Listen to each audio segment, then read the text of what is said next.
Hi guys. ఈరోజు జరిగిన Sri Lanka versus Pakistan match గురించి చూస్తూ ఫస్ట్ శ్రీలంక టాస్ గెలిచి బ్యాటింగ్ ఎంచుకుంది గైస్. బౌలింగ్ ఎంచుకుంది గైస్. అండ్ చేంజెస్ అయితే జరిగాయి పాకిస్తాన్ లెవెల్లో. బాబర్ ఆజం ప్లేస్లో ఫకర్ జమాన్ కానీ అండ్ సయం అయూబ్ ప్లేస్లో కబాజాన్ అఫే కానీ వచ్చాడు గైస్ పాకిస్తాన్ టీంలో. అండ్ ఆ డిసిజన్ కూడా చాలా మంచి డిసిజన్గా అయింది గైస్ పాకిస్తాన్కి. కానీ పాకిస్తాన్ ఓడిపోయింది గైస్. అల్వా ఏమో పాకిస్తాన్ టాటా బాయ్ బాయ్ అయిపోయింది వరల్డ్ కప్ నుంచి. And tata bye bye out to tata bye bye అయిపోయింది. ఇక చెప్పాలంటే స్టార్ట్ అయితే మామూలు స్టార్ట్ దొరకలేదు. షహజాదా ఫర్హాన్ నుంచి చాలా మంచి 100 సెకండ్ 100 గాయస్ ఈ వరల్డ్ కప్లో షహజాదా ఫర్హాన్ది. అండ్ ఫకర్ జమాన్ ఈ ఫకర్ జమాన్ కూడా చాలా బాగా ఆడాడు గాయస్. అండ్ నాకు అర్థం కాలేదు ముందు నుంచి ఎందుకు ఫకర్ జమాన్ని ఎందుకు ఓపెనింగ్ పంపించలేరు, ఇప్పటికీ అర్థం కాలేదు. ఫకర్ జమాన్ చాలా మంచి ప్లేయర్ గైస్. వాళ్ళ రేంజ్లో చాలా మంచి ప్లేయర్ గైస్. అసలు అసలు శ్రీలంక బౌలర్స్ అయితే క్లూలెస్ కనిపించారు గైస్. ఎటు వేయాలో లైన్ అండ్ లెంత్ లేదు, ఏం లేదు, కొట్టుకుంటూనే పోయారు గైస్ పాకిస్తాన్ వాళ్ళు. అండ్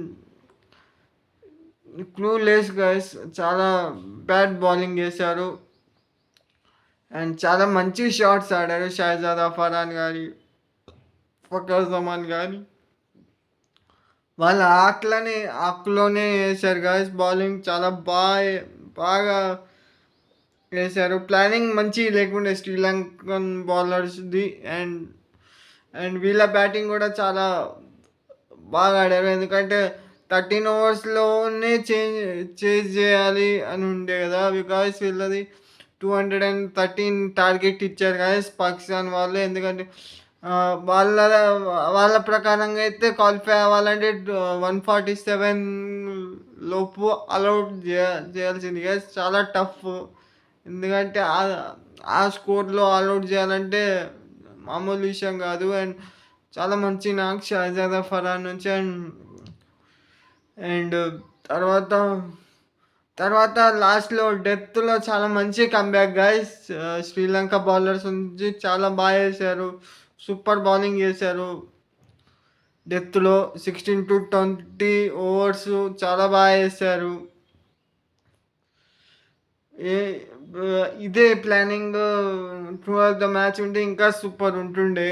కానీ ఏం చేద్దాం, బాగా లేకుండే. అండ్ అయినా కూడా పాకిస్తాన్ సెమీఫైనల్ క్వాలిఫై కాలేకపోయింది, బ్యాడ్ లాక్. అండ్ చాలా బాగా ఆడారు ఫకర్ జమాన్, షహజాదా ఫర్హాన్ తప్ప అందరూ 0, 2 అన్నీ ఇవే చేసుకుంటూ సింగిల్ డిజిట్, వాళ్ళిద్దరు తప్ప సింగిల్ డిజిట్లోనే వెళ్ళిపోయారు కదా అందరూ. అండ్ ముందు నుంచి పాకిస్తాన్ టీం కూడా అంతే కదా, ఒకరిద్దరి పైన చాలా డిపెండ్ అవుతుంది. అండ్ వాళ్ళనే ఇది చేస్తుంది. అండ్ పాకిస్తాన్ బ్యాటింగ్ గురించి ఇంతే గాయస్. శ్రీలంకన్ బ్యాటింగ్ విషయానికి వస్తే మళ్ళీ అదే పతం నిశాంక మీదనే ఎక్కువ డిపెండ్ అయ్యారు. అండ్ నాకు అర్థం కాలేదు. పతం నిశాంక బాల్ ఇవ్వకన ముందే జరుగుతాడు పక్కకి. అండ్ వాళ్ళు రీడ్ చేసి బ్యాకప్ ద స్లోవర్ వన్ వేసి అవుట్ చేశాడు నసీం షా. నాకు ఈరోజు చాలా బెటర్ టీం అనిపించింది ఆన్ పేపర్ చూస్తే పాకిస్తాన్. ఎందుకంటే నసీం షా, షాహిన్ షా అఫ్రిది అండ్ బాబర్ లేడు. అండ్ ఫకర్ జమాన్ వచ్చాడు ప్లేయింగ్ 11లోకి. కవాజాన్ అఫే చాలా రెప్యుటేషన్ ఉంది అని విన్నాను. కానీ ఇప్పుడు తెస్తే ఏం లాభము, అప్పుడే తెచ్చేది ఉండే బాబర్ని కూర్చోబెట్టి. అండ్ అదే ఉస్మాన్ తారిక్ ఈరోజు పాకిస్తానీ ట్రంప్ కార్డ్ ఉస్మాన్ తారిక్ చాలా కొట్టించుకున్నాడు. అండ్ అదే ప్రథమ్ నిశాంక చాలా డిపెండ్ అవుతున్నారు. అండ్ ఆ ప్రెషర్ వల్ల హిట్ అయ్యిండు. అండ్ మిషారా ఓకే మంచి స్టార్ట్ ఇచ్చాడు గాయస్, మంచి షాట్స్ ఆడారు మిషారా. అండ్ అదే ఇక మిషారా కూడా స్పిన్కి కొంచెం శ్రీలంకన్ టీమ్ స్ట్రగల్ అవ్వడం చూసాం through of the world cup. స్పిన్నర్స్కి అంత బాగా ఆడారు శ్రీలంకన్స్. ముందు ఆడినట్టు ముందు ఆ టీం ఉండే కదా డెడ్లీ టీం, అలా ఆడినట్టు ఈ టీం ఆడదు. అండ్ చాలా కుశల్ మెండిస్ కూడా ఇంజూర్డ్ అయ్యాడు గాయస్, చెప్పడం మర్చిపోయాను. చాలా పెద్ద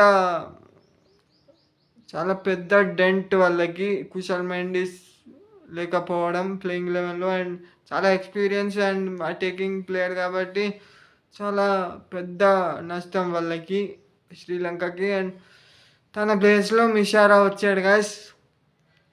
అండ్ ఏం చేయాలి ఇప్పుడు? అండ్ ఇదొక గుర్తుపెట్టుకోండి గాయస్, పవన్ రత్నాయకే అని కొత్త ప్లేయర్, యంగ్ ప్లేయర్ వచ్చాడు. చాలా టాలెంటెడ్ ప్లేయర్, ఫ్యూచర్ ఉంది ఆ ప్లేయర్కి. చాలా మంచి అటాకింగ్ ఆడతాడు, యాంకర్ ఆడతాడు, అన్నీ ఆడతాడు. చాలా మంచి ప్లేయర్, ఫ్యూచర్లో చాలా మంచి ప్లేయర్ అవుతాడు పవన్ రత్నాయకే. చాలా మంచి నాక్ అతని నుంచి. అండ్ తర్వాత శనక బ్రిలియంట్ ఆడాడు, కెప్టెన్ శనక.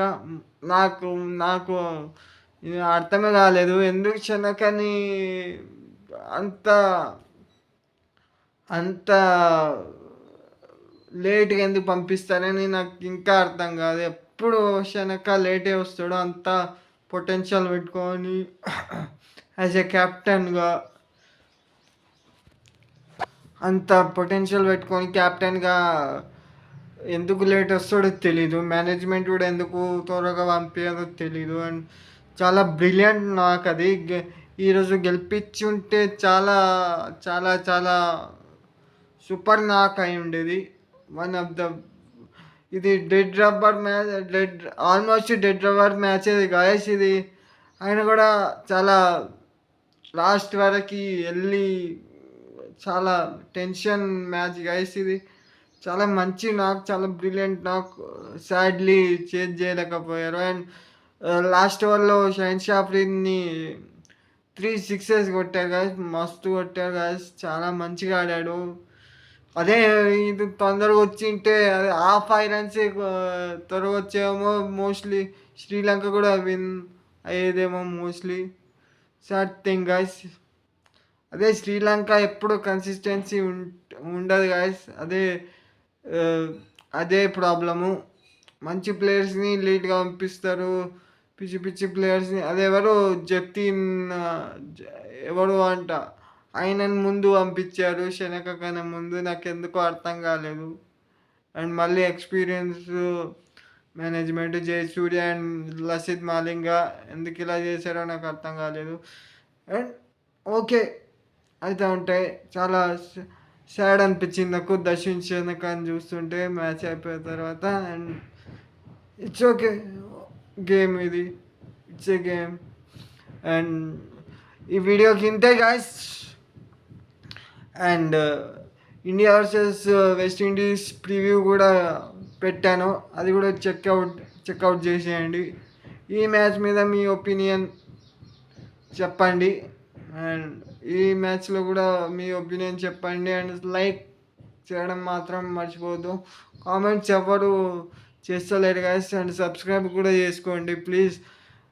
మీరు సబ్స్క్రైబ్ చేస్తే నాకు ఎంకరేజ్మెంట్ ఉంటుంది గాయస్. ప్లీజ్ సబ్స్క్రైబ్ చేసుకోండి. ఫ్యూచర్లో మంచి ఎడిటింగ్ కానీ మంచిగా వస్తాయి గాయస్ మీరు సపోర్ట్ చేస్తే. ఫస్ట్ సపోర్ట్ చేయండి. ఏమైనా నా మిస్టేక్ ఏమైనా ఉంటే కూడా కామెంట్లో రాయండి. నేను కొంచెం ఇంప్రూవ్ కావడానికి ట్రై చేస్తా. సరేనా? Please subscribe, share and comment. Mainly comment పెట్టడం మాత్రం మర్చిపోదు, ఎందుకంటే నాకు కూడా తెలియదు కదా గైస్ నేను ఏం మిస్టేక్ చేస్తున్నా, ఏం మంచిగా ఉందా, మీకు నచ్చుతుందా వీడియో అని. Please subscribe. అండ్ ఇలా సబ్స్క్రైబ్ చేస్తే నాకు కూడా ఎంకరేజ్మెంట్ ఉంటుంది. అండ్ మీకు ఫ్యూచర్లో కూడా బాగా వీడియోస్ వస్తాయి. అండ్ అదే ఇది India versus west Indies video కూడా చెక్అవుట్ చేసేయండి గైస్, ఇప్పుడే పెట్టిన. సరే గైస్, మళ్ళీ రేపు హోప్ఫుల్లీ ఇండియా గెలుస్తుందని అనుకుంటున్నాం. మంచి మంచి న్యూస్తోని రేపు కలుద్దాం guys. Stay cool, stay calm, bye bye.